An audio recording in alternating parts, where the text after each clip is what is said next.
Kelly shaping the world. Lillian drops wisdom, helping minds unfurl. Business plots brewing, chaos ain't no sin. Tune into the mayhem, let the fun begin.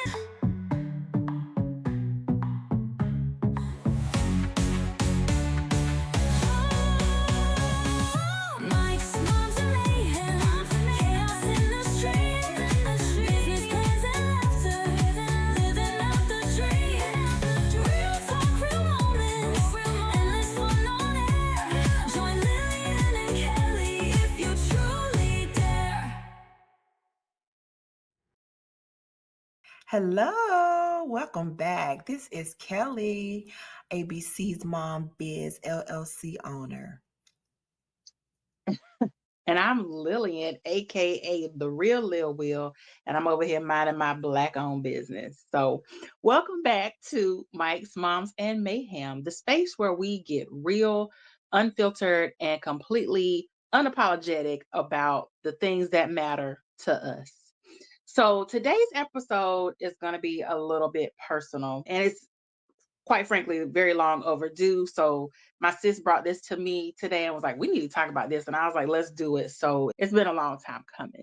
But what we're going to talk about today is what it means to be unapologetically Black, specifically navigating unapologetically Blackness as a woman in life. So how we're looking at our careers, academia, motherhood, all the things. So buckle up because this is going to be a deep dive into the reality of what it means to navigate both Black and non-Black spaces while staying true to who we are. So let's get into it.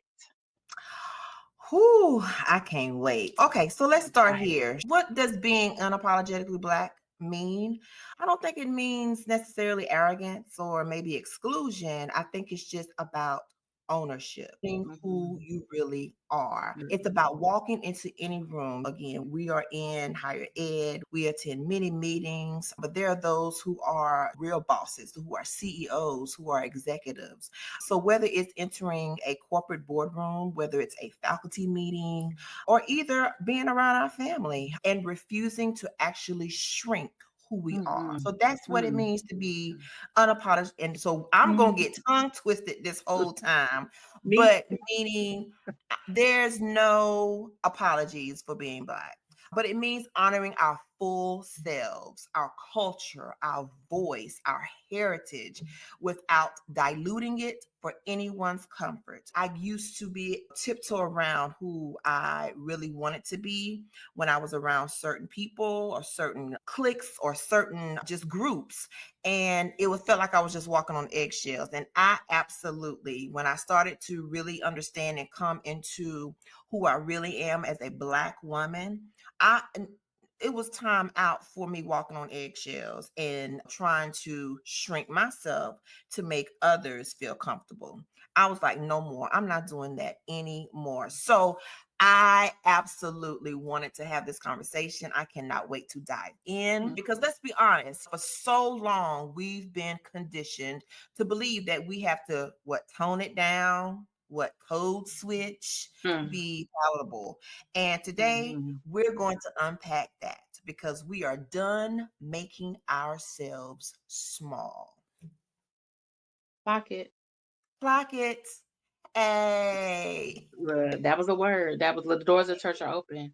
Because Amen. you said a word then, and I'm gonna say this. I still have a friend, but she used to say many years ago, I remember her saying, I'm too big to walk on eggshells. And that was a word. And I think that's what we're talking about, how we have to dim our light to let other people shine. And it's not just in terms of our knowledge, our experience, our abilities, but also our Blackness, especially as we navigate these spaces in academia and higher education. So we're going to start off talking about the double standard, right? How many times have you been labeled too aggressive when you're advocating for yourself or others? I know I worked at a previous job and I'm very vocal about stuff. And I just was seeing things that it didn't sit well with me. And I thought they were wrong and I was speaking up. And the next thing I know, I was told that I was labeled as the angry Black woman. But what was so interesting, yeah, but what was so interesting about that was that it was another Black woman who said that. And we're gonna talk about that too, because Oh, sometimes wow. we are our own worst critics. And sometimes this reminds you on that the show Insecure, right? Where you got the other Black woman. Here you are minding your business in your space, and then someone else comes in and maybe they're going against your grain. Maybe they're too Black, or maybe they're too this, or maybe you're that person. So we're gonna definitely talk about this double standard. So let's talk about, why is it okay for men to be passionate, to be aggressive, to be assertive, but the expectation is for women, especially women of color, to shirk back and put on the soft hands and put on the kid gloves before we handle these issues? You really said a word, and it got me thinking about a personal story because, oh my gosh, I have so many stories. Where do I even start? I think the story I want to share is I was working for a nonprofit organization, and I remember being working my way up from a program manager all the way to the executive branch director, where I oversaw after school programming and from top to bottom. So I oversaw at least 26 different after school programs, program sites. They were all housed in our local schools.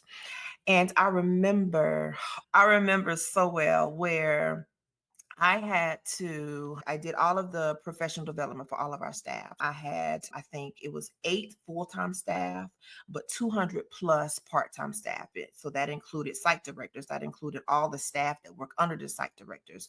So I oversaw, operated all things after school programming. And so I remember where I was very proud of that title, sitting in those meetings where the CEO and the other VPs, I was the only person of color. I was the only Black.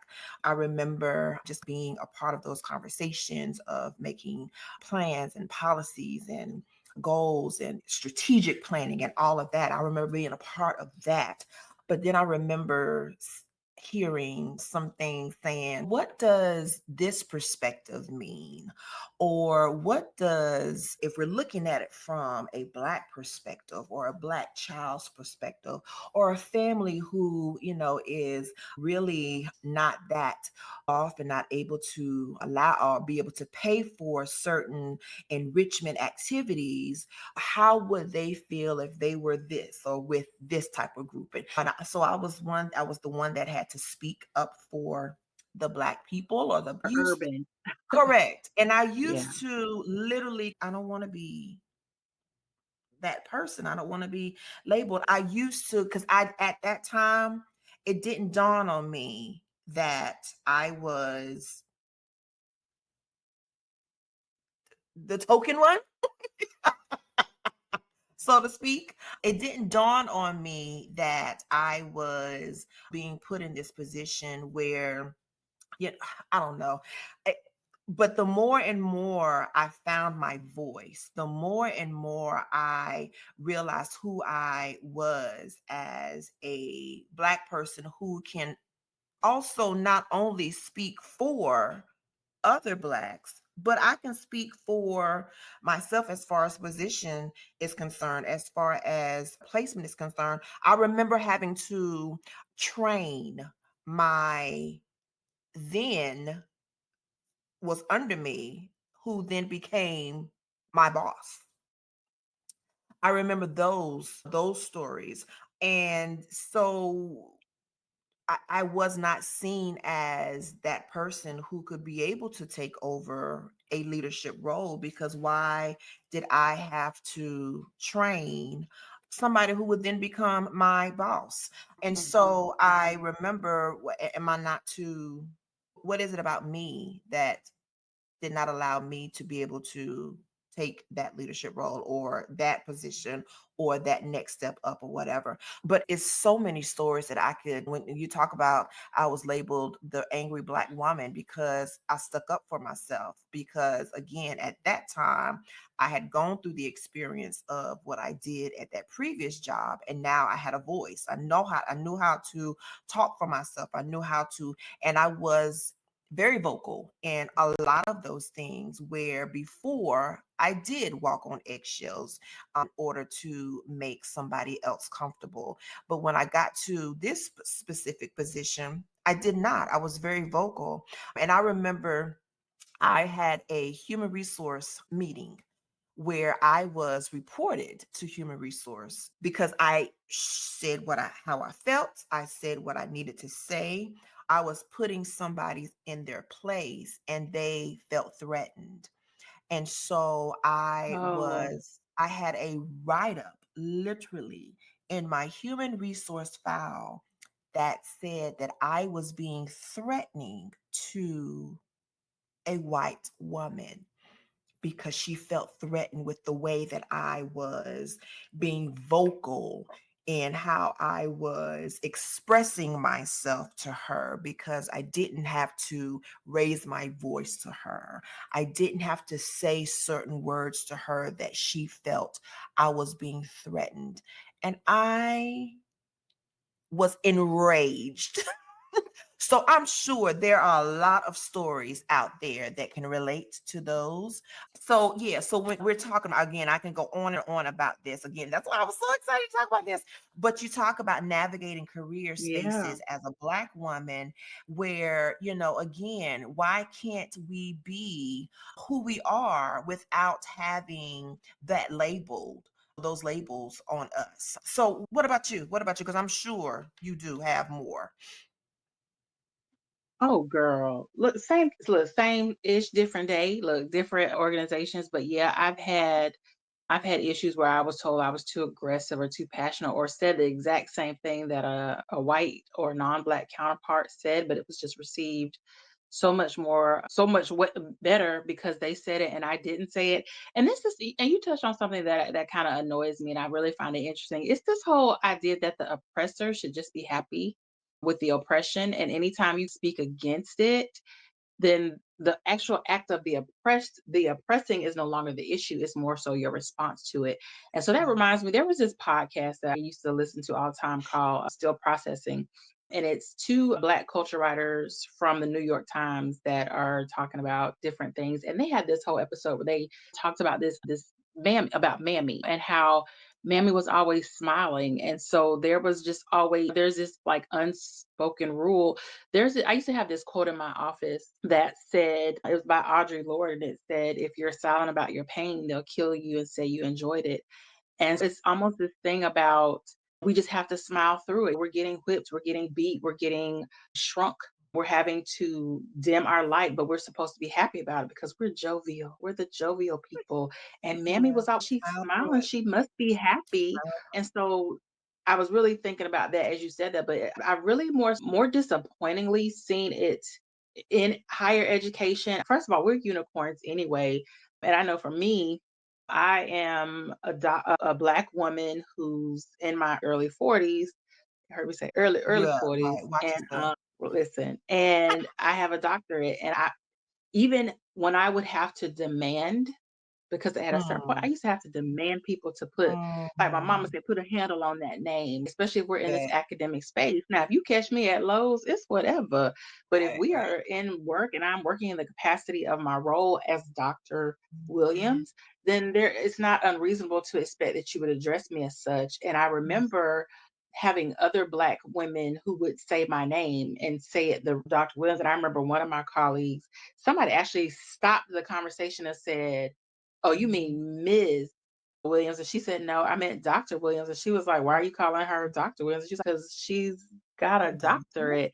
And they're like, "Really? Seriously?" No, we just made it up. We just decided to show Right, up today and just change her whole handle. But it was almost like right. this surprise, right? And so Mhm. that kind of makes me think about when we're talking about code switching and dimming our light and having to conform, why is professionalism still considered whiteness? Professionalism is attached to whiteness or even non-blackness. And so it's this idea that if you want to fit in this box, this rubric for what it means Yeah. to be a professional, Come on, you Ruby. won't wear your hair this way, You Mm. won't wear these clothes. I remember before I started my lock journey, this is so looking back, I'm like, you damn buffoon, but it was the reality of my situation at the time when I was looking for a job in higher education and I wanted to get to some of these VP levels and higher directors and all these Mhm. things. I Mhm. was afraid. Now, I was wearing my hair natural, but I kept it braided in a very conservative style. And I Yeah. was looking at all my friends, they were getting these locks, and I was like, oh, I need these locks. They were speaking to me. I really Mhm. want to do it. But there was this fear that I would be too ethnic looking because I had heard Mhm. the conversations about we had a black woman who worked in my department and she was natural, 4C natural. And they called her Proceed. Cicely Tyson. They called her Cicely Tyson Yeah. because of her hair. And so it was this fear that I would be too ethnic or I wouldn't look the part. And so I remember having this realization after 20 plus applications in that I wasn't going to get the job anyway. And it had Wow. nothing to do with my hair. And so I went ahead and started my locks. And I started my locks in November. January, I had a job working at a predominantly Black institution. And so that wasn't even an issue anymore. That was even never even factored into the equation. So it's this Mhm. idea that in order to be professional, you have to present a certain way. You should not wear your dashiki prints. What Beyonce say, your dashiki prints. We shouldn't wear our medallions. We shouldn't wear our Black girl magic paraphernalia, right? Because that's not professional.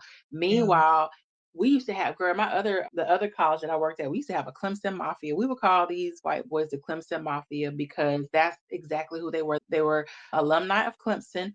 And Mhm. now mind you, we here in Georgia, and any opportunity they had, they would bring out that purple and that orange. And they would Mhm. wear their shirts, they would wear shoes, they would wear jackets, they would wear all this stuff. And that's literally what we call them because they were representing this thing. But then it's like, if it's Black History Month and I want to wear an African print, it's just, whoa, that's not Gotta think professional. about it. Or if we Mhm. want to wear our hair certain ways, it's not professional. So even though we're still in 2025, and I think a lot of that had been decreasing prior to this new administration coming to office. And so it's really going to be interesting to see what professionalism looks like Yeah. going forward. And I don't Yeah. want to belabor the point, but our institution did something pretty recently, and it made me feel some kind of way. And I'm not saying it's wrong. Let me say that. I'm not saying what they did is wrong. I'm saying I had a different perspective on it. And so they started this thing about professionalism, like professional dress. And so they wanted to say, we dress Mhm. professional on Wednesdays.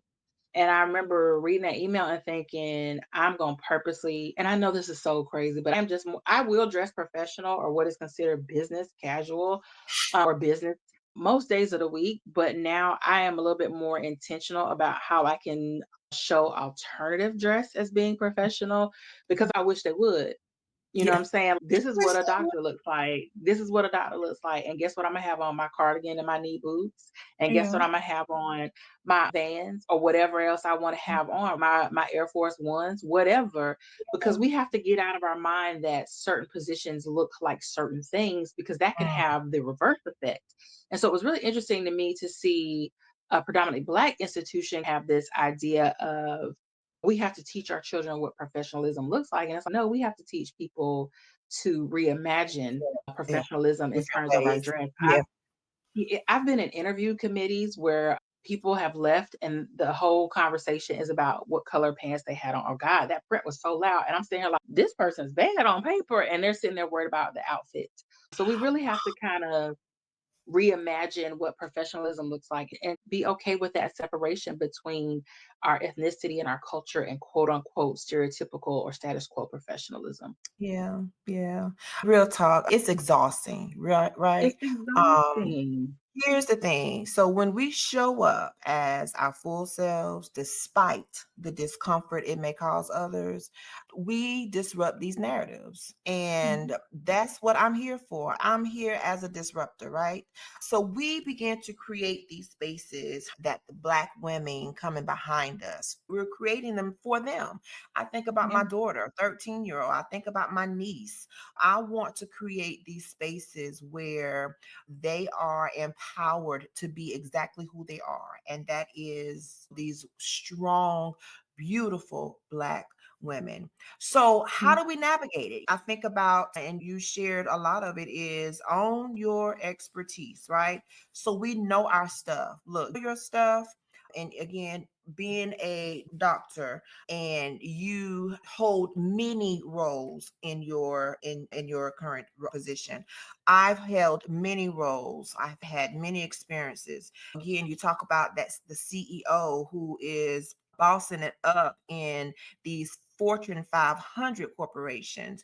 So we've earned our place. Again, what the kids say it with your chest. We know what we're talking about. Times over, 10 times over.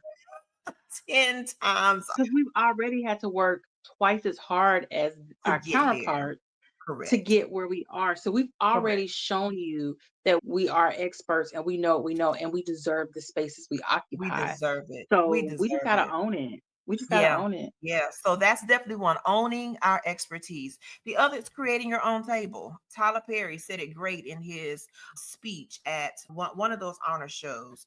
If they don't give us a seat at the table, what do? We create our own table, right? And so that, as think about us as business women, if there's spaces out there that we just didn't feel we fit. So what do? We created our own spaces for that. And Let me ask you something right there, friend. Hold on, because uh-oh, you said something uh-oh. there, and I want to just get your thoughts on this because, and I don't disagree with what you said at all, even though I don't disagree with that at all. But do you feel like there's also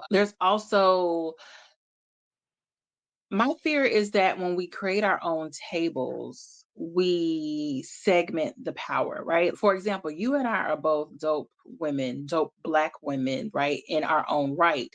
And so if I'm sitting here in my coaching spaces and I'm like, girl, they don't have no room for me, I create my own table. And you like, girl, I'm over here in my web spaces and they don't have one. I create a table. Guess what? Now we can't even really be together because we're at two different tables.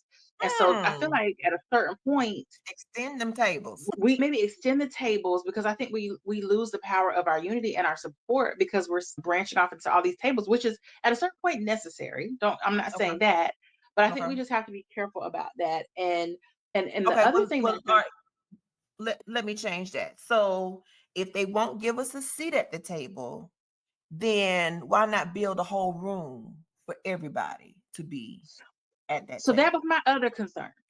Because don't you feel like it's always we've had this conversation in different contexts, but let's just put it out there. Why is it always us got to make the concessions? So when we do create our own rooms and we do create our own spaces, then you expect us to have a chair for you at the table. And we are always having to give up our for the wrong. And we've done it, we've had to do it. And I see Black people do this all the time. We had a situation that happened some weeks ago where that was the conversation. It was like, we want to do this thing, and I said, you can't do this thing because you're excluding this demographic, or it doesn't provide something for them. And we're like, yeah, it's because it's for us. This is a Black event hosted by a Black organization that's targeting Black people in Ah, this specific demographic. yeah. And the pushback was, but it's exclusive. And we're like, yeah, you know what else is Veterans Day? We're not all veterans. You know what else is? Ooh, say Hola, that. the Hispanic organizations, male organizations, female organizations, like someone's always going to be excluded. Going to And I be don't necessarily excluded, think right? that's a bad thing because some stuff just Correct. ain't for you. It's just It's not not about for you and it's not for everybody. you. On Correct. Veterans Day, I don't Correct. go to corral and get mad because I can't get a meal Correct. because I'm not a Correct. veteran. You know what I'm saying? And that's probably a really watered down example, No, that's good. but that's my point, right? And but the expectation is that we have to be concerned about the optics of how that looks when we exclude people, Hmm. whereas they And don't they're not. care about the optics Correct. when it excludes Correct. us. And I Correct. think that's a Well, problem. when I say build our own room, own means own Black women. Yeah. If there's something else that later on down the road that we can build and we can include others, then so be it.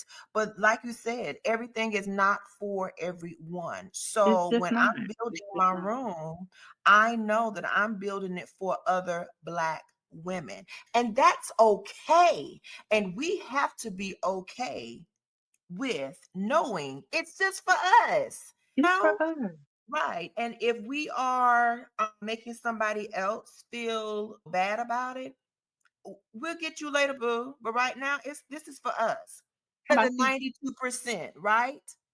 I need a shirt because let me tell you, it's not 92% is at what? this at it look, and at this point, we're not gonna come back for you, friend.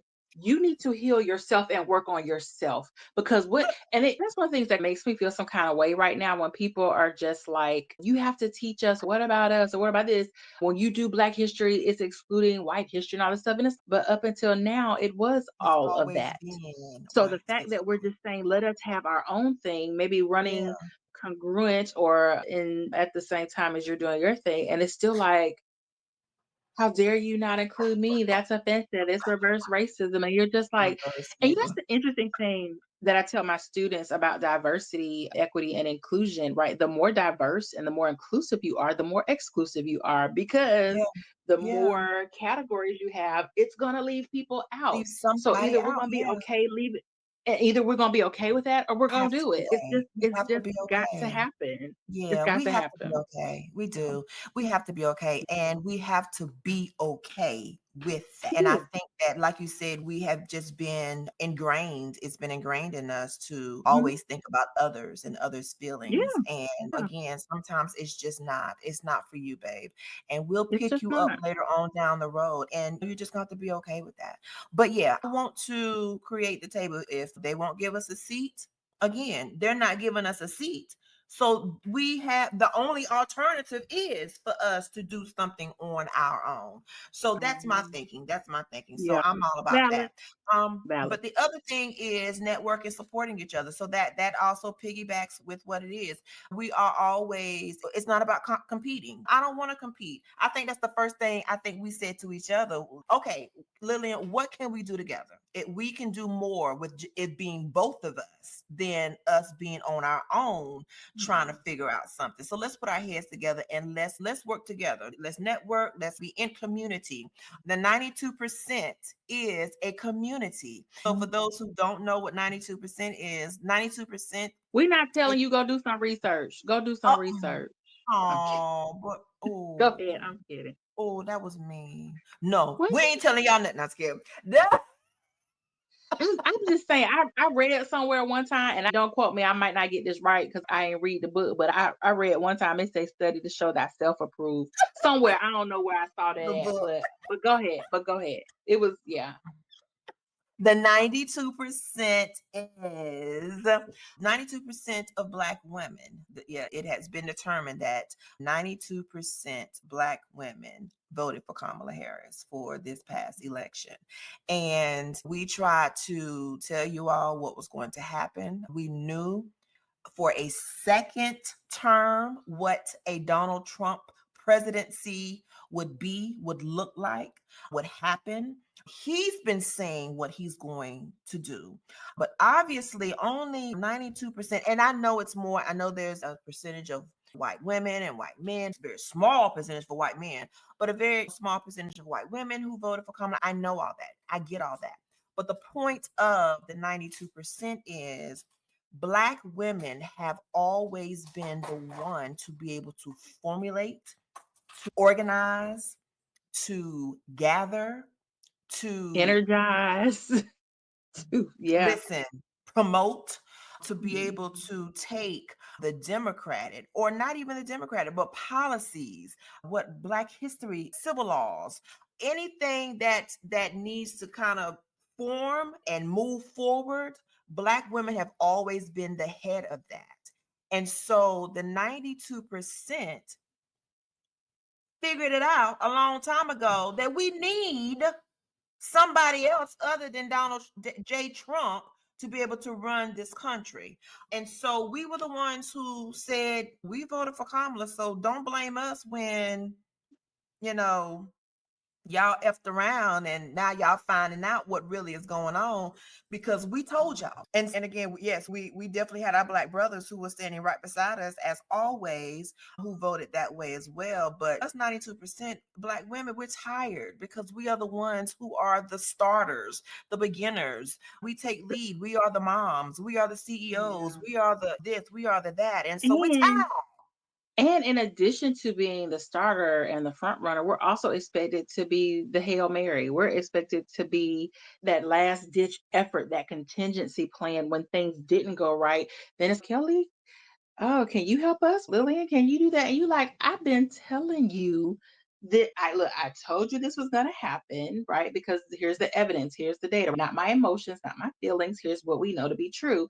And you still invalidated that because you didn't like the messenger. And so we do know that is a who real it came thing from. for sure. Say that. Yeah, Say that. I that's, saw a that's a real meme thing. or a post, I don't know if it was earlier today or yesterday, that said America needs to start protesting, get a group together to organize, to start some kind of protest against this administration. And one of the comments was, they waiting on Black women to start. Negative. We Right. tired. Girl, have you ever We been on a sleep. job? Me and Hubs talk about this all the time. Have you ever been on a job and you kiki and powwow having a little what they call the water cooler talk, Yeah. your own lunch talk, and everybody knows there's an issue and everybody's we ought to do something about it. And have you ever been the person in the meeting that's we mad as hell and we're not Go-to. gonna take it anymore? Cricket. It's the crickets behind you, right? It's everybody who had so much to say in Sure. those other spaces, but then when you actually get an Yep. opportunity to say it, they are mute. Look, Beyonce said everybody on mute. Let me tell you, and I've had that happen to me enough now where I'm like, I had to tell a colleague that a couple years ago they were going through something, and I'm like, how we feel personally about HR departments aside, right? There's an HR department, and if you feel that you are being done some kind of way, there is a policy that will kick in, but you have to start that policy. And it was just no. So I just happened to have to go to HR for something else. And I mentioned, because I was new at the agency and I wasn't really sure how things were. And I mentioned something. And HR said, we have this policy where if you can do quote unquote a well check kind of situation for a colleague.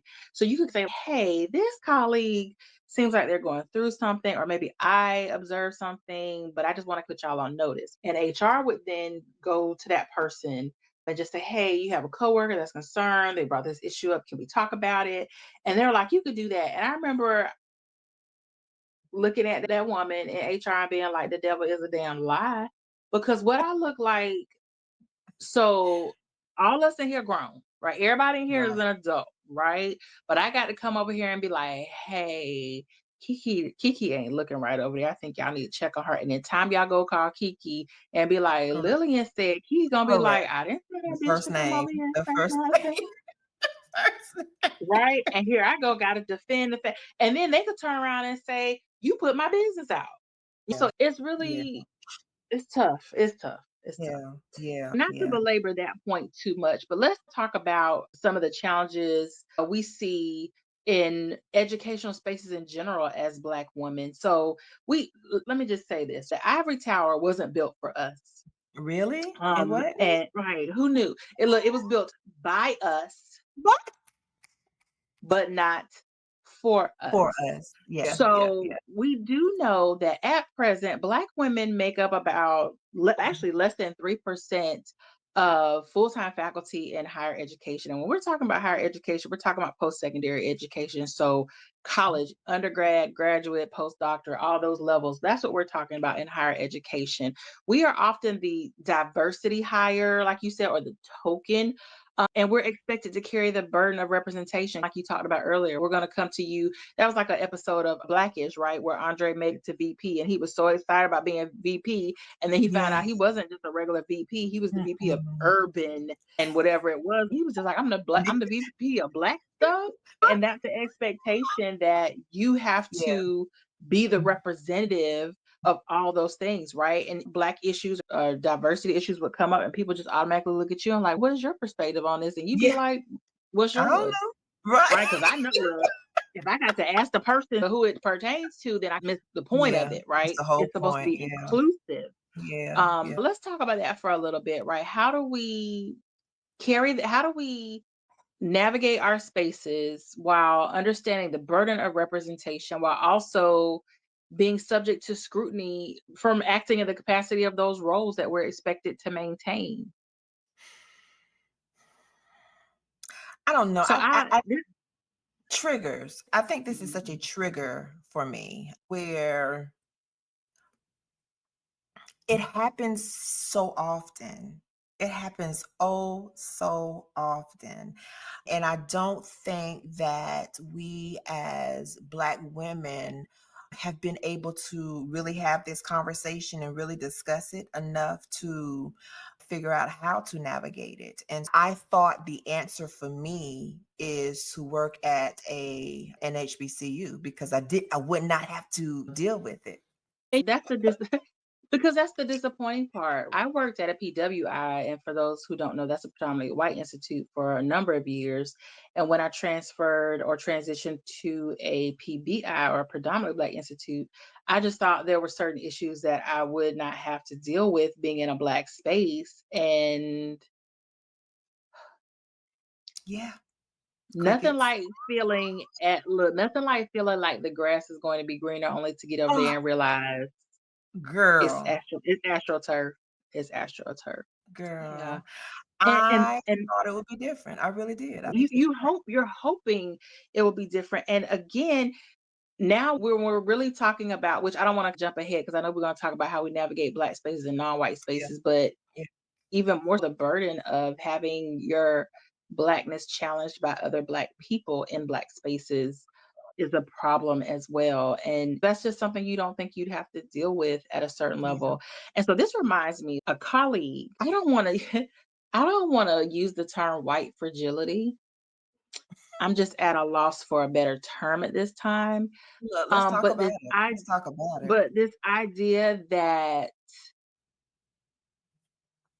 I found myself in a situation, like I have a colleague that is dope in their own right. Let's just be real, right? Because I surround Mhm. myself with dope people, full stop. And to see someone operating in the fullness of their capacity and what they feel passionate about and what they're called to do, I am like, how can I support you? Let me look.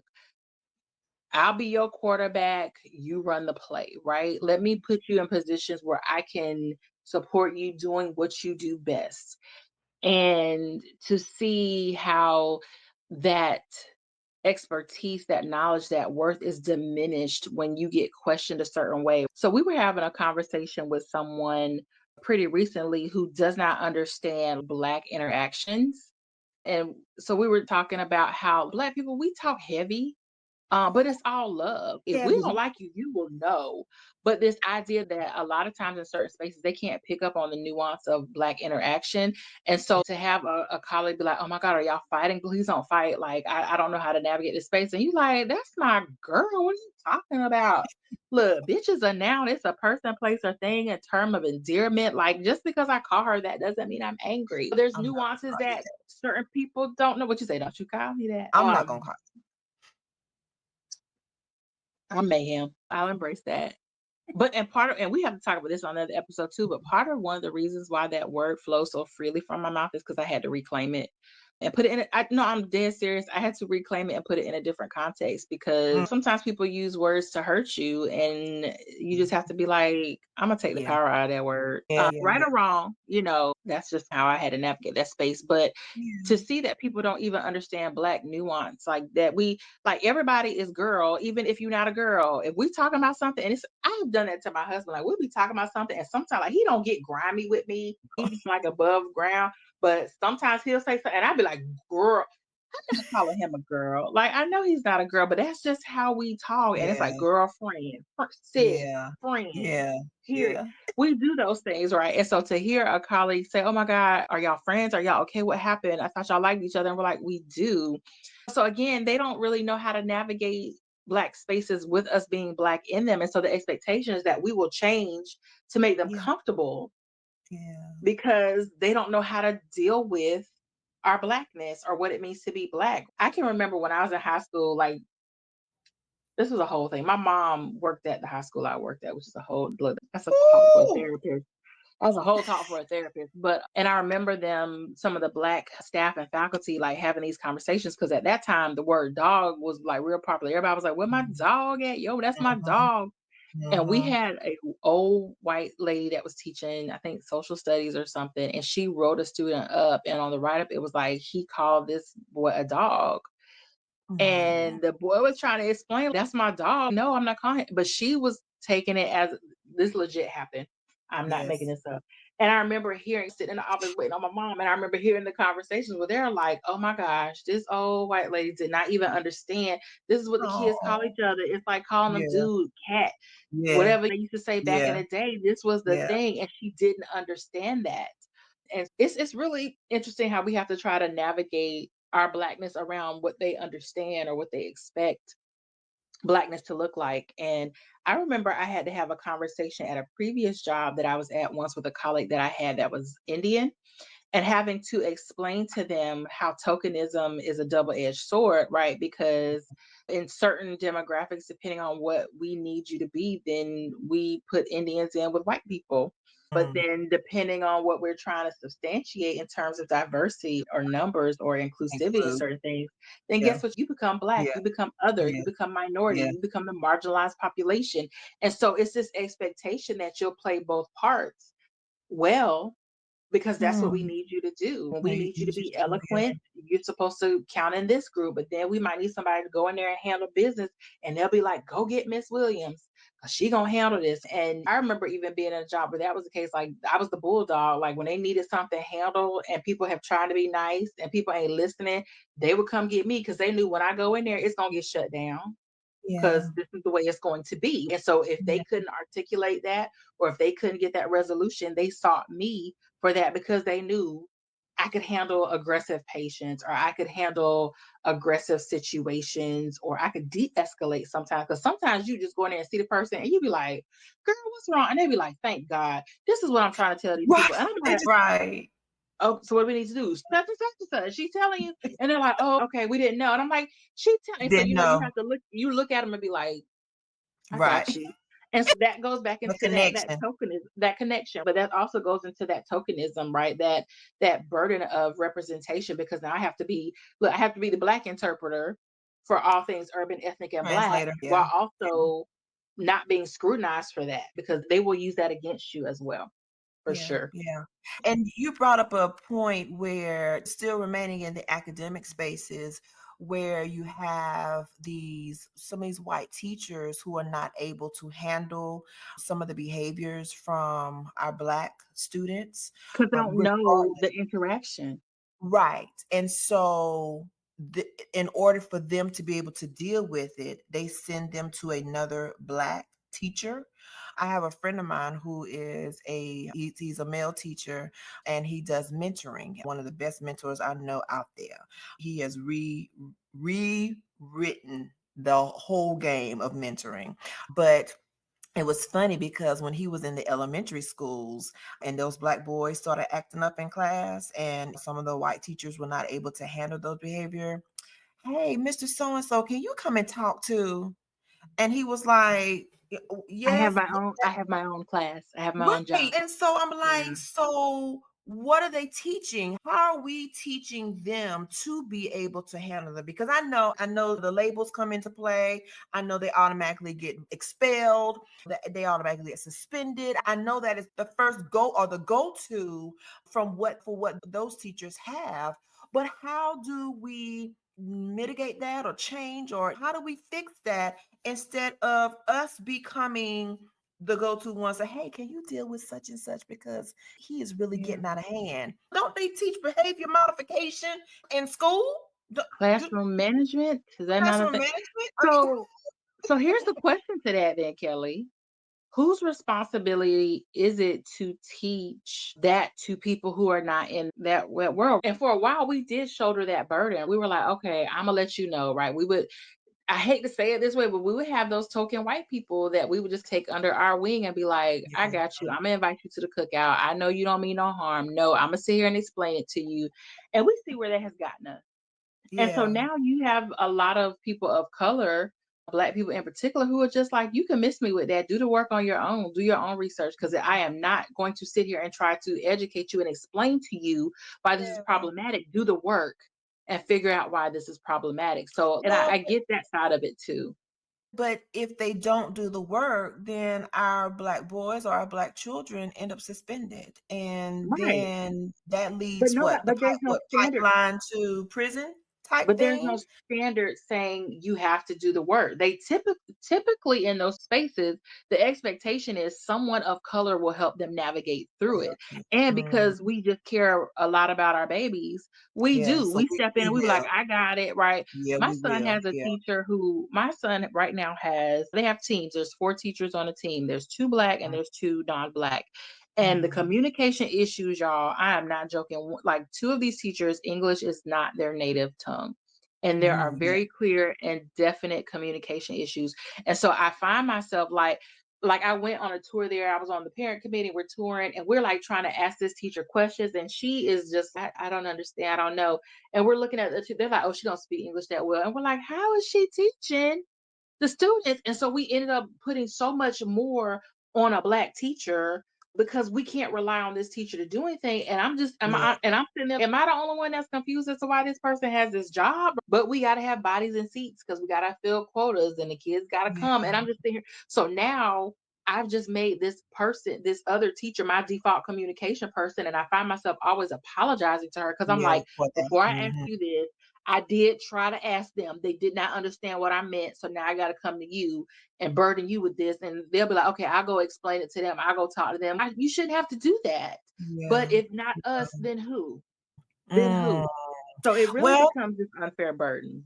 yeah, so then that just leads us to some strategies, some survival strategies. So, what does that mean? Find your people. So, that's mentors, that's sister Mhm. circles, that's anyone Mhm. who gets it. Like you mentioned, all somebody needed was that connection saying, all she meant was, so find your people, protect your peace. That has been such a big thing nowadays. My thing Listen. is I'm protecting my peace. Honey, don't bring that to me. I'm protecting my peace. And Mm. we know we've been in academia for so long, it will drain us, right? And all these other places, mental health, all these places, all of these locations will just drain you. We got to set boundaries. And so, whatever that means in our specific spaces, we have to set boundaries in order to survive this. And then the last thing is be your own advocate. Know your worth. Again, we have to demand that respect that we first of all we work very hard to get. Like you said, don't call me Lillian, call me Dr. Williams. So know your worth, demand your respect. And because that's what we need. So those are some of the strategies that I believe that we can help, especially in these academia spaces for. Oh, Mhm. the next one is your topic: how to navigate both Black and non-Black spaces. So I'm Oh, gonna hand that over to you because you do that. let me tell you something. This is a really tough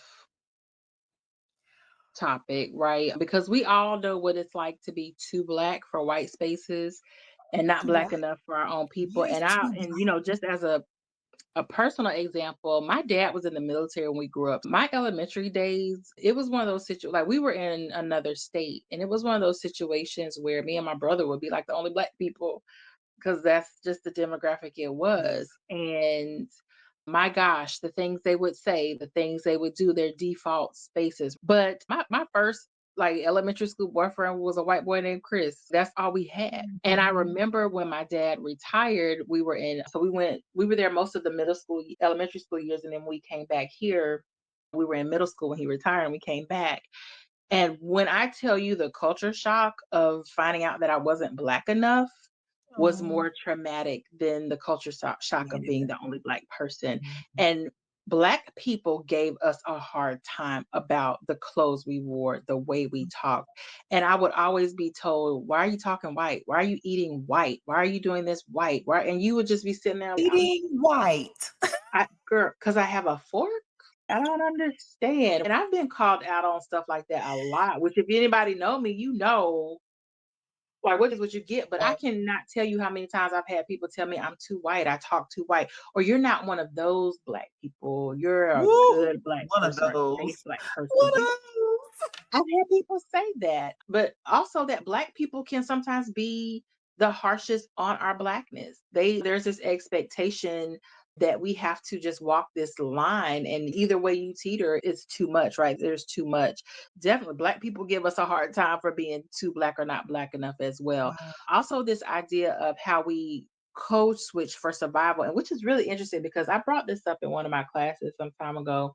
Is code switching tied to survival in terms of our emotional intelligence or our social development? The fact that we have the maybe wherewithal or presence of mind to know that I can't be my authentic self in this space, is that something tied to my survival? Because I know, right, everybody deserves to have a space where they can be unapologetic and very authentic, right? You can have your truth, but not in all spaces. So is Mhm. code switching paramount to our survival and to how we have, gosh, I hate to say this, it puts a bad taste in my mouth, but how Yeah. we have to play the game. Yeah. Sometimes we do have to switch it up. Me and Yeah. my husband were having a conversation not long ago about wearing masks, and I was trying to get him to understand, like, every day when I leave the house, when I sit in the car, I have to figure out which mask I'm putting on because depending on where I go, that's the person they see. And it Yeah. doesn't mean that I'm not authentic because I try to be pretty authentic. But, and I'll give you the example on the reverse, right? At work, I'm Dr. Williams, right? In my professional settings, I'm Dr. Williams. When I come home, they don't care that I'm Dr. Williams, right? Yeah. It's, did you bring chicken strips? What are, okay, that's cute. What are we eating? And so they don't care. So I have to switch, right? Yeah. I can't come Yeah. in here and say, according to research, they like, can we eat that research? So I have to switch, right? I have to put on a different mask or take a mask off, right? And so do you think code switching is paramount to our survival and how we have to navigate those spaces? Yeah. Should we code switch? Should we not code switch? I remember one of the rallies that Kamala did, and I think it was for the union workers. Hmm. And I remember her saying something to the effect, again, you could tell that she was doing the code switching for sure. And you can tell she was. And I remember all of these news outlets, especially the Foxes and all these other podcasters used to say, why was I remember one of the questions that was asked to Karine in the briefing room. Kamala was at the rally and her voice changed and she was having a little country accent to it. Country accent. First of all, that was hilarious. And so Karine said, she was just talking. She was making and I remember Roland Martin saying, she was code switching, honey, because she had to reinforce what she was saying to the audience she was saying it to.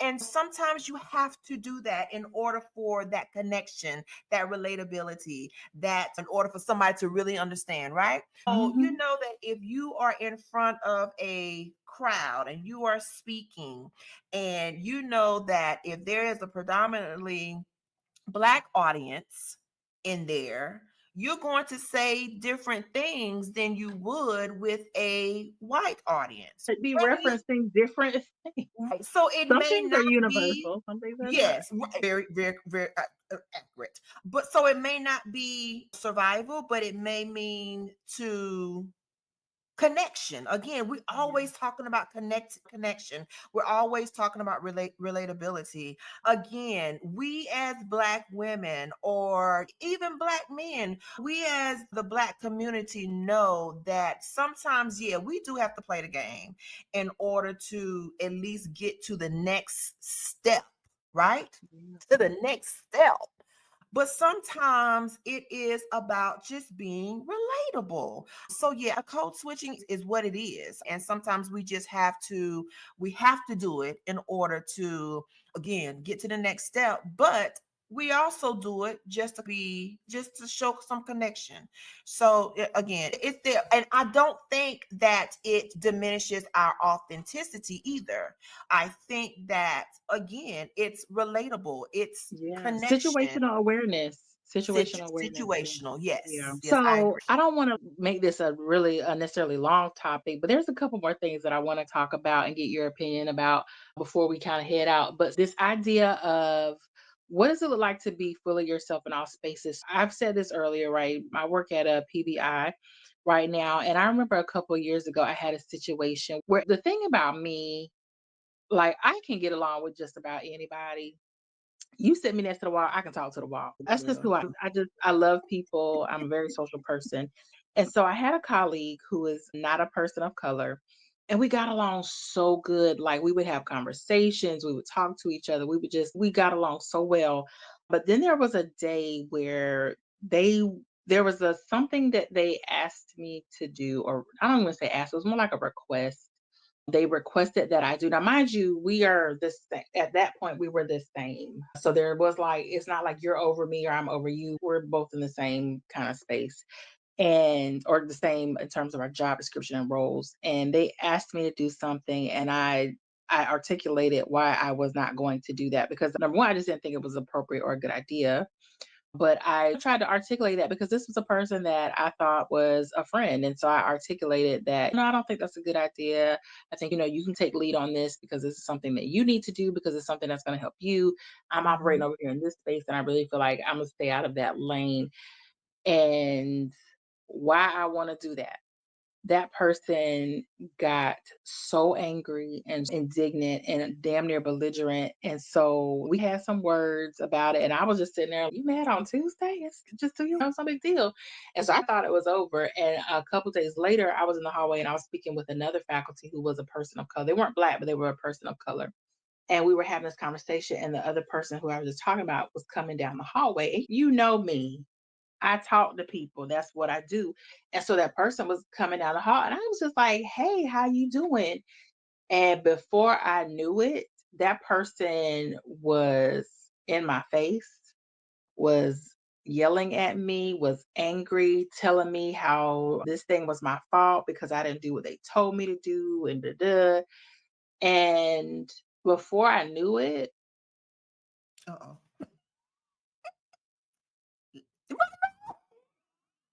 because who the fuck you talking to? Don't let this smooth taste fool you. And that's exactly where I went because when you took a step forward and you get out of Yeah. my space, Yeah. this took this conversation to her. You don't Another have to level. agree with me, Yeah. but who you Yeah. talking to? And that's where this conversation went. And it really was a matter of me saying, who the fuck you talking to? We could step outside. And I remember when I stood up and I defended myself and I was like, you done lost your mind. And I started getting upset. The other person who was with me put their hand on up across me and was like, whoa, calm down. And I'll never forget, I stopped like middle street and I was like, do what? And they were like, calm down. Do you not see this motherfucker just walk down this hallway, got in my Yeah. face and is yelling? Now, mind you, I'm the only female in this situation. These are two men. And so Ah. this was a man coming towards me, and it was another Need you man to who calm put his arm up down. and calm down. And I was just like, Oh, now wow. I'm mad at you. Because I hell, take both of y'all. like you and I were literally having a conversation and we're laughing, and this person came in with this energy, and I just met that energy back. And Yeah. I was the aggressor. I was the Wow. problem. And it made me think about how can you be your authentic or yourself in some of these spaces because it was truly this expectation that because I stood up for myself and granted I did cuss because y'all know my mouth real reckless. It's real reckless, but you came at me. And I Yeah. remember, I think what really set off is I was like, I will whoop your ass. Like, I think at some point that was said because I literally was like, I can see without my glasses. Set it off. I wish you would. It was that, but then also because I was like, do y'all not understand? Like, as crazy as Dr. Williams is, there's a Mr. Williams. Right. And do you Right. think I can call my Black ass husband and tell him that I was at work with first of all, with these men, but these non-Black men, and you came and got in my face, and you think we just supposed to go home and what talk Be about cool. it? Right. No, there's some levels to this. And so when I started saying, "Hey, you setting it Yeah. off," I Yeah. became the problem. I became the problem. This man literally put his arm up and pushed me back and was like, "Calm down." And I was like, me and you was standing still. He walked over here. And girl, I never forgot that. And that always stuck with me. It was just this expectation that because I defended myself and I challenged back, that Yeah. now I was the Yeah. aggressor. I was the Yeah. problem. You're And not I'll never supposed to forget, do like that. when that guy put his arm up, I pushed his arm off and I don't retreat. But Right. I turned my big ass around and I went to to the supervisor's office and I was like, let me tell you what we're not gonna do today, We not tomorrow, next year, or whenever as long ever. as I work here, we not gonna do this. And I told him the same thing. I said, because first of all, I will fight. And second Yeah. of all, there is a Mr. Williams, and ain't no day on this earth that I can call Mr. Williams and tell him that this went down, and you don't think he ain't gonna be standing in your face in 10 to 15 minutes. Let's just be real. I'm a whole ass Yeah. wife over here. Yeah. So either you gonna have to handle this, or Mr. Or Williams on speed will. dial. In addition to Yeah. my youngest one won't smoke. But I went to my boss, and that's what I told him. I was like, "We Yeah. not gonna do this. I'm respectful. I talk to anybody. I can get along with anybody. But you literally charged at me and came in my face yelling at me. Yeah.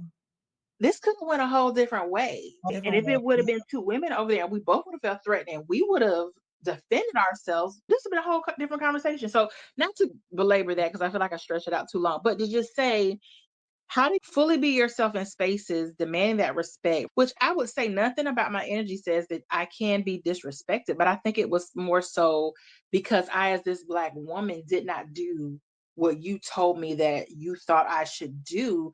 You felt like you had this liberty that no one had afforded you to go there. Because again, this is a professional environment. There are students here, there's other faculty here, and you didn't care about none of that because you just felt like, little Black girl, you didn't do what I told you to do. And I'm like, because you can't tell me what to do. Yeah.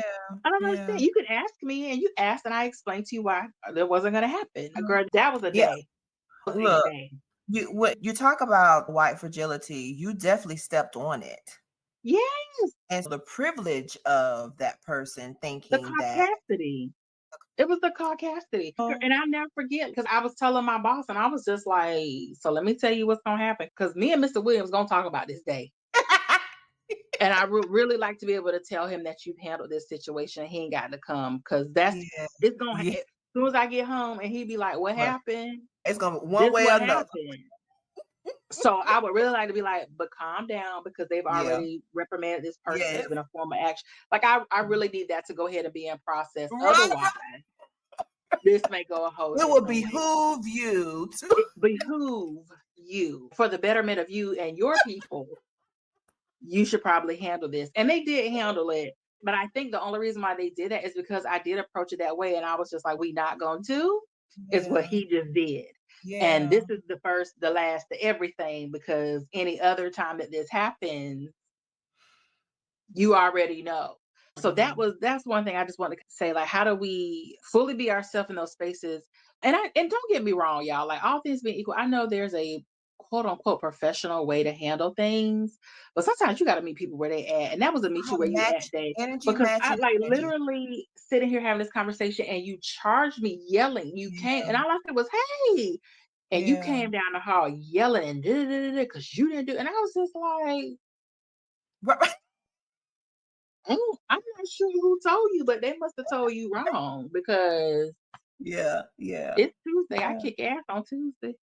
Well, that is one thing. And then the other thing I want to get your opinion on. So I have observed something, and I'm gonna be honest about this. I have named what I've observed as the Tiffany Haddish effect.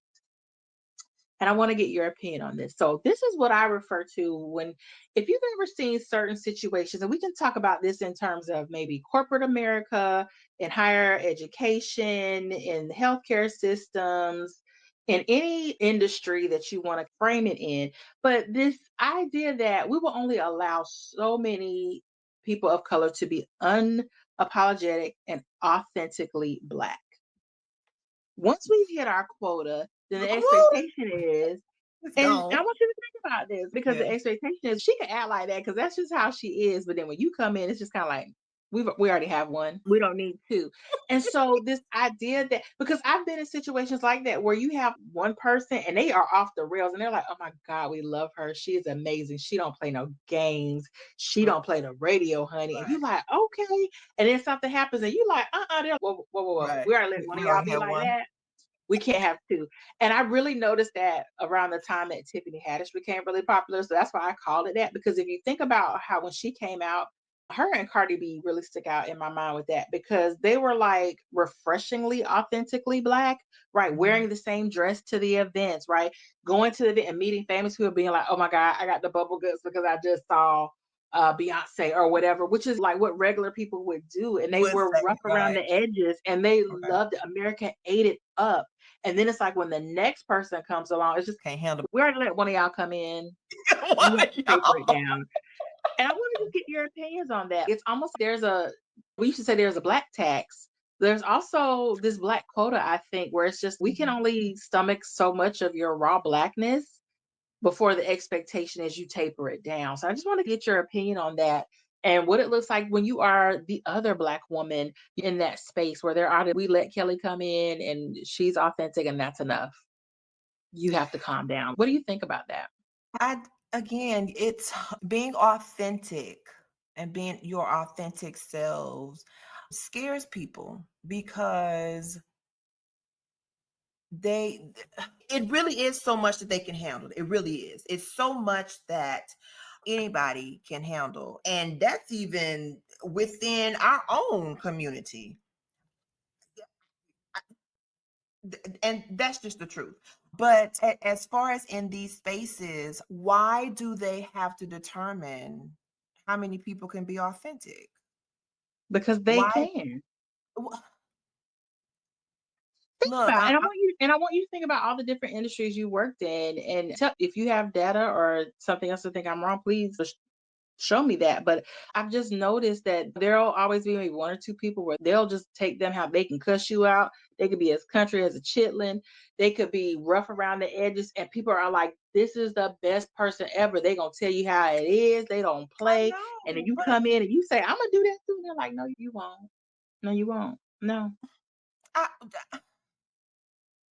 look, and of course, I know my answer, but do we have to? Who else are we going to be but our authentic self? So if we're not allowed, You to have to be be who they want you to be, right? You have to be, because at the end of the day, what we're really talking about is the perception of threat, right? The insecurity, the perception of threat. So you have insecurity, to conform to become a person that does not threaten their sensibilities, right? You cannot be too black. You cannot be too smart. You cannot be too feminine. You cannot be too strong because then you start to threaten them, right? This is why they can handle black men being violent more so than black men being articulate, right? Because they well, know what to I'm do used with to it. physical black men, right? They kill Yeah, them, they yeah, emasculate them. But when you are able to, in a non-violent way, articulate the way that you feel about things or injustices or whatever you're observing, they don't know what to do with you. So yeah. now you're stepping on their toes. And I think we see that, especially as black women, and oh, that's just how she is. And you like, but that's just how we all are. Why is All it that are, yeah, she gets yeah, you just think she's the a unicorn? pass, No, yeah. all of us love our kids. No, all of us will fight over our kids. It's not just her, but it's this idea that it's just kind of like the quota's been met. So now you have to shirk down a little bit. And I've noticed that across industries. And I think that's really interesting that it's just a black quota. So I don't know. 'Cause yeah, I guess I don't know, Lil. I don't know, 'cause um, I don't know. I only know how to be authentic. And if I am joining somebody else, look, we a package. right, We go together. I only know how to be me. But you know Not to what? And I be will I'm a say, you handful too. listen, and you brought up something earlier that I think is worth mentioning again. It's this we've earned the right to be, because I know, looking back over my career in the various industries that I've been in, I have swallowed my pride. I have been So silent many when times. things needed to be said so many times. And I remember like the last time was like the last time. And I Yeah. remember that moment of saying, no, that's enough. Like Yeah. I have left jobs crying. I have left jobs physically exhausted. I used to have a job when I would come home, I felt like I had been physically beat. Yeah, you Like said that. physically beat. My body would be achy. I would be sore. Like my blood pressure was through the roof. Girl, we won't talk about bad jobs. I've had them. I've run the gamut. But I remember I had a job that was so bad. It was so much pressure.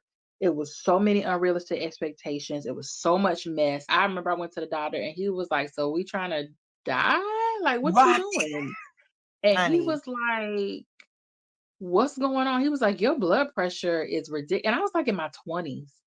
And he was like, what's happening? This isn't even consistent. And I'll never Yeah. forget, I broke down and I was crying. Yeah. And he was like, what the heck is going on? And I had Yeah. to, girl, I will never forget. And look, talking about TMI.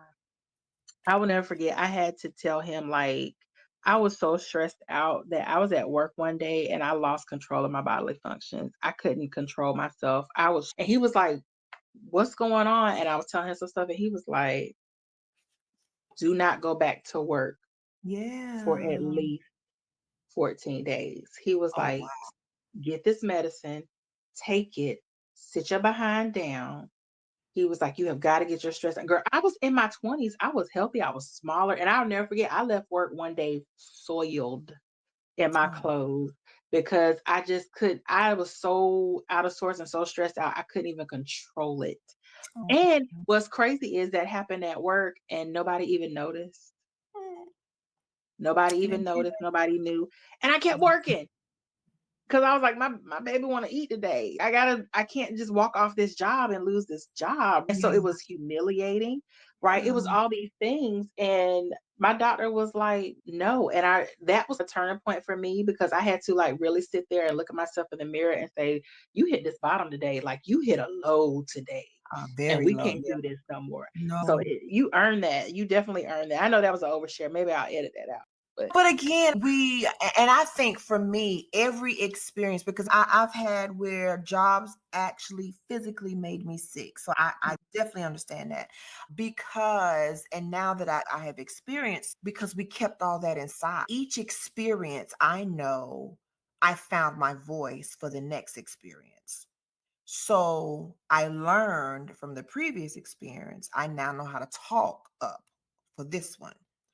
And something else I will keep in for this one. But then that next job, I found my voice in this area. So I know how to Mhm. speak on this. And again, each experience, I found my voice. So this current space, oh honey, they getting all of me. Look, Listen, all of they my get look. 20 years experience that I have dimmed my voice and my light, honey, they get all of me. They get Look, all of and it. that's Yeah. one thing I love about you because they get all of you when you checked in. Because most of the time you be like, "Huh? Oh, okay." And I be over there, no, and you be like, "Huh? Okay." When I tell you if Unbothered was a person, You're not gonna do it. because You're not sometimes I gonna look at do you it. and be like, "Did you hear that?" You be like, "No," and I'm like, "How do I do that?" It's like, girl, you just be like, and you be Protecting up, look, my working your peace, heart out because look, the clicking and the clacking is happening. You honey. over there working your heart out, and I be like, "You Protecting heard?" my So we're peace. gonna do that. You like, just tell me what I need to do because I what? Okay. And I'm like, that's who Protecting I need my to be when peace. I grow up. Girl, Listen, look, I have to, because I have learned you don't have to say everything. You don't have to right. say everything. Sometimes, yes, find your voice. Say it with your whole chest. Say it. Sometimes, And you know what? It's funny you say that. I was having this conversation with my younger son, and I think he's a little bit too young to understand it, but I felt compelled to plant the seed. But I was trying to explain to him the power of silence and how, again, they know what to do with an angry Black woman. They muffle her. They know what to do with a passionate Black man. They muffle him, they muzzle him. Silence is so powerful because they don't know what you're thinking.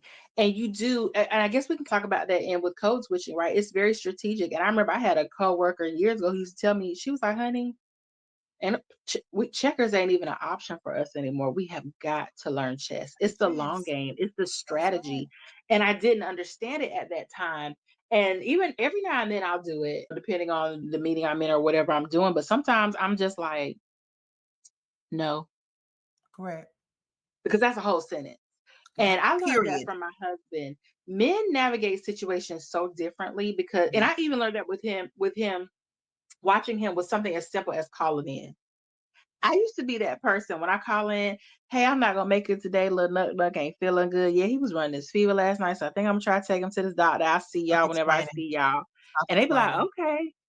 And I watched him like this was years ago, and I remember I watched him one day And he called in, he was just like, "Hey, this is so and so. I'm not gonna be in this sleeve I'm using." All right. That was it.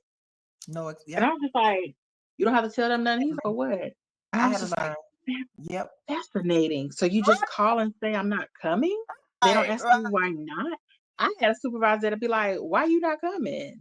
Exactly. Right. Explanation. And that's what, but again, because they taught us how to react. And we do. Because I look, I And don't we, learn my I told you I'm navigating that space so much differently. And I've shared that with yeah. you.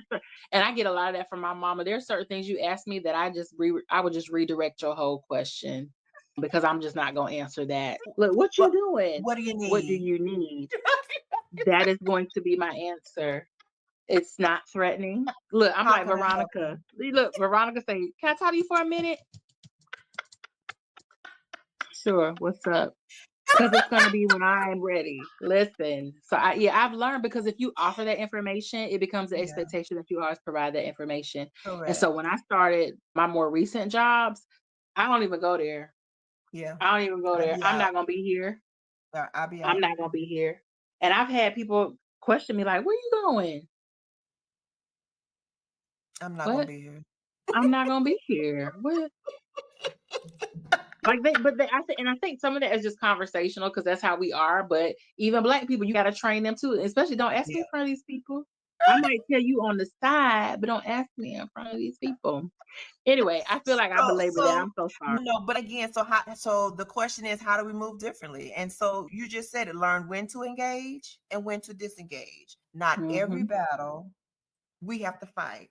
It There's not every battle does not deserve our energy. does not. So It does look, not. what's my favorite word or phrase? I'm listening for my name. Listen, somewhere listening. Outside of that, head down. Listen.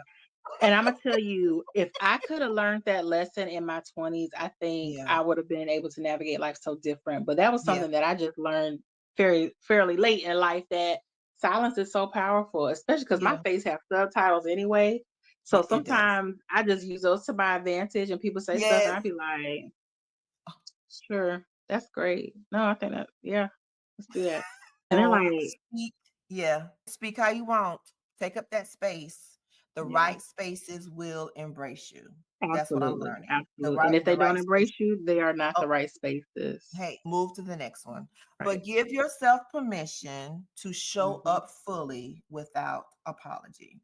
And so that's how we're gonna have to move differently as Black Yeah. women. So I love it. I love it. So Mhm. this has been great, and we might tack this on to probably some more conversations that we have down the road. I really feel Because like it needs to be a segment when we talk about religion. look, we're gonna have to really talk through about that because look, we have some very strong Strong opinions, opinion strong opinions. about But that, all right, so but in closing, being unapologetically Black, being unstoppable. So, some final thoughts that we may have. Being an unapologetically Black woman is radical, right? It's necessary listen, and it's powerful. absolutely. I love being an unapologetically Black woman. I don't think that I've been able to say that 2 years ago, 3 years ago, but me finding my voice, me learning how not to conform, me learning how not to explain, me learning how that we just have to be, that's who I am. And I, that's me. That's all you get. That's all you get from me. Yeah. So what are some of your final thoughts? So I think we have to remember you hit the nail on the head. Show up as your authentic self. We don't have to conform, especially in that way. We don't have to explain. We just have to be. So you wear your natural hair, you wear your dashiki prints, you wear your blickety black shirt, right? Your whatever it is, you just do what is authentically you because one thing we know to be true, right, is at the end of look, I heard the wise man say at the end of The the day day gonna gonna end. end. So there will come a time when you will not be in that space, right? And my measure is this. is it upholding my peace, right? And as long as my peace is in alignment and I'm moving in alignment with the things that my family has established as values for us and our moral compass, I'm cool. So we just have to be bold enough, black enough, secure enough to just be unapologetically who we are and reject this notion of people saying, I don't see color, then put on your glasses because I am color. It may not be the first thing that we want people to see for whatever reason or whatever context, but understanding that is a part of who we are or who I Yeah. am. And if I use it as a way to identify myself, then the expectation is that people will understand that and accept Yeah. that. So Yeah. just be. Awesome. Awesome. This has been wonderful, Lillian. Thank you for Mhm. letting us have this conversation. I think Yeah, it this was was a needed. last minute one. This was like Right. real last minute. You were like, we gotta talk about this. We have got to talk about Yes, this. So this was a good yes, one. It because was good. yeah, it was great. It was great. So, call to action to our audience out there. Sis, how do you show up unapologetically in your life? Let us Yeah, know. We would love right. to hear from you. But not only that, let's keep this conversation going because I know it's a Yeah. conversation that a lot of people don't have. They're probably afraid to Mm-hmm. have. They're probably, Mm-hmm. again, walking on those eggshells, trying to crack them eggs, really. Crack Look, the eggs. them high priced eggs, right? Listen, maybe Crack don't them. crack the eggs in because they are high. But you Oh, know what? And yeah, I will maybe say, not. walk boldly and Totally. confidently, right? It's okay. And that's my thing. I'm a big girl. I walk heavy. And that's okay because that's who I am. You know what I'm saying? Yeah, And I yeah, can't walk on those eggshells, right? I'm just too grand. So be bold, be unapologetic, be authentically whoever you are. And if you're still trying to find, that's okay. yeah, That's okay. yeah. That's all It's part of okay. your It's process. okay. So we But did find extend that it. community to help you Absolutely. find that Absolutely. voice. And Yeah. sometimes it's the most unlikely community. So don't negate the power of connection and networking. You will be surprised where you'll find some allies. And we did do a call to action for the sisters, but we also want to do a call to action to the bros too, because sometimes black men have, look, we could do a whole, another show on black men issues. And Yeah. sometimes they feel like they can't authentically show up. And if you feel that way, let us know how you feel us. Tag us in something, DM us, give us an email, let us know how you're doing. And Absolutely. if you like this episode, give us that feedback as well. If there's something you think we should address in a future episode in terms of being unapologetic or unapologetically Black or just being your authentic self in certain spaces, please give us that feedback and let us know. We're trying to build a community. So maybe this will be your community where we can rally Yes. around you and help Yes. you navigate being unapologetically you. Yes. Yes. Don't forget So, to subscribe. Don't forget to share. Leave us a review. Let us know how we're yeah. doing. You know, Yeah. we're new to this, so we're trying to get it together. We're not true to But this, we new to this, but we're going to get look, there. we will, but we definitely want to build this community together. So if you felt this Mhm. episode, subscribe, share, leave us a Mhm. review. Let us know. We want to hear from you. So until next time, y'all keep being bold, keep being Black, and keep being beautifully unapologetic. I'm Kelly. And I'm blackety black and I'm black. Sorry. When you said that, that's all I heard was CB4 in my head. I'm blackety black and I'm black. It's still Black History Month. Let me have that. It is. What is your I, name, and child? I and I'm Lillian. And we are Mike's Moms and Mayhem. We'll see you next week. Bye. Bye.